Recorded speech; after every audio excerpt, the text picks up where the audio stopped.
গজল প্রতিযোগিতা আছে ফুরফুরা শরীফে, সেই ফুরফুরা শরীফে তওয়া সিদ্দিকী, ইউসুফ পাঠান এবং ইরফান পাঠানকে আমন্ত্রণ করেছে, কি বলবেন? কে আমন্ত্রণ করেছে? তওয়া সিদ্দিকী। ওই তৃণমূলের পাচাটা, ওই 8 ফেল, না মৌলানা, না ইমাম, না হাফেজ, না কারি, ওই তৃণমূলের পা চেটে চেটে চেটে চেটে খায়, যে নাকি বাঙালি বাড়িতে বাসন মাজে খাবার যোগ্যতা নেই, সে আজকে বিশাল রাজপ্রাসাদ বানিয়েছে।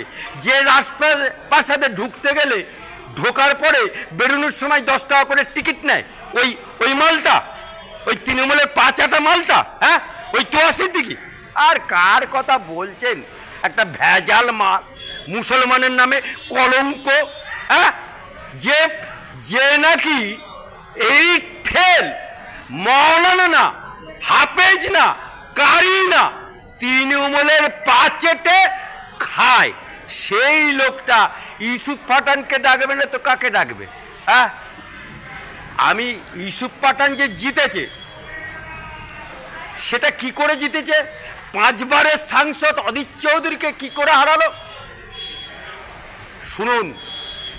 বহরমপুরে লোকসভার মধ্যে 5টা বিধানসভা গদ মুসলমানের বাস, আর 2টো বিধানসভা মিশ্রিত, কিন্তু ওখানে এবারে বেলডাঙ্গাতে একটা দাঙ্গা হলো রামনবমীর দিনে।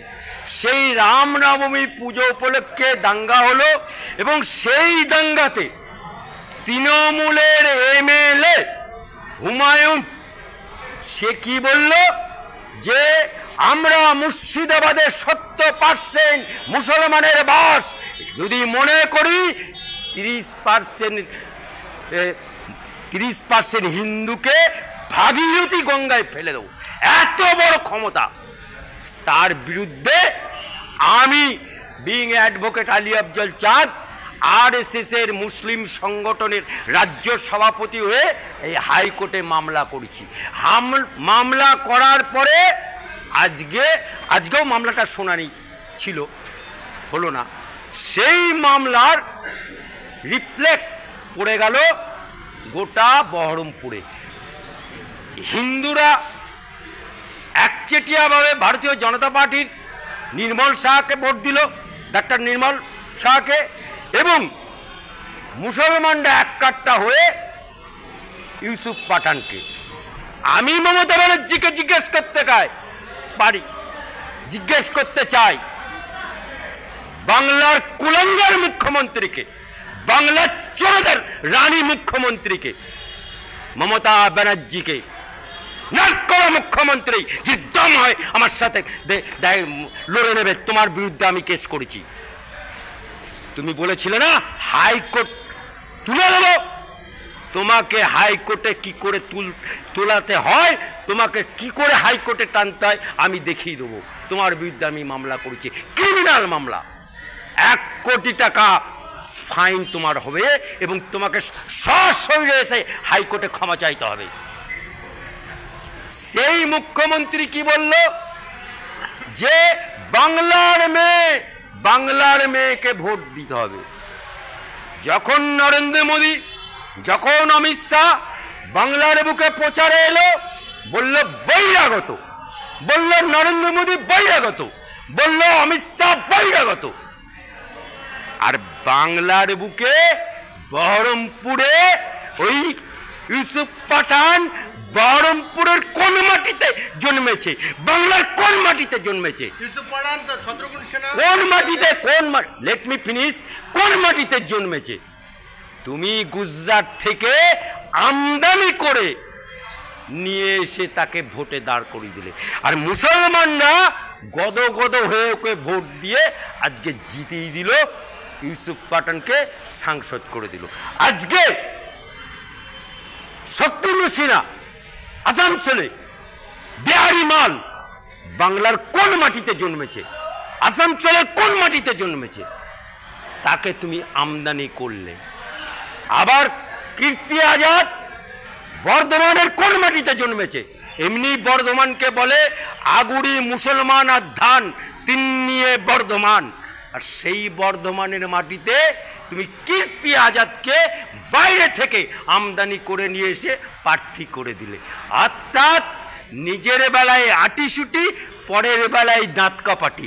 আজকে তোহা সিদ্দিকী সে হচ্ছে ১ নম্বরের সাম্প্রদায়িক, ১ নম্বরের চোর, ১ নম্বর। এই যত চিটিংবাজি চোরেদের টাকা ওই তোহা সিদ্দিকীর কাছে আছে। ইডি এই যে কুন্তল জেলে আছে, এই কুন্তল, এ কাকু, সব বাড়ির টাকা কিন্তু ওর কাছে আছে। ওকেও টানা হবে খুব শীঘ্রই। আজকে যদি উনি সাম্প্রতিক সম্পত্তি রাখতো তাহলে ওখানকার সাংসদ কল্যাণকে কেন ডাকলো না? অন্য কোনো হিন্দুর সাংসদকে কেন ডাকলো না? আজকে বহিরাগত ইউসুফ পাঠানকে ডাকতে হলো কেন? ডাল মে কুছ কালা হ্যায়। আপনাকে যদি ডাকে কি যাবেন ফুরফুরা শরীফে কেরাত প্রতিযোগিতা তোহা সিদ্দিকীর ওখানে? ওই চোরের কাছে? হ্যাঁ, চোরের সাথে থাকলে চোর হয়, ডাকাতের সাথে থাকলে ডাকাত হয়, আর ভালো লোকের সাথে থাকলে ভালো লোক হয়, আলেমের সাথে থাকলে আলেম হয়, আর জালেমের সাথে থাকলে জালেম হয়। আমি জালেম হতে যাব না।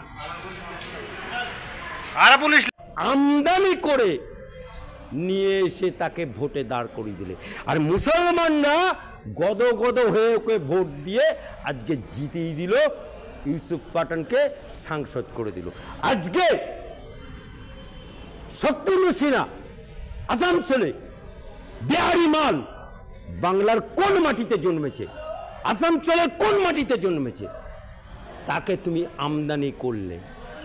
আবার কীর্তি আজাদ বর্ধমানের কোন মাটিতে জন্মেছে? এমনি বর্ধমানকে বলে আগুড়ি মুসলমান আর ধান তিন নিয়ে বর্ধমান।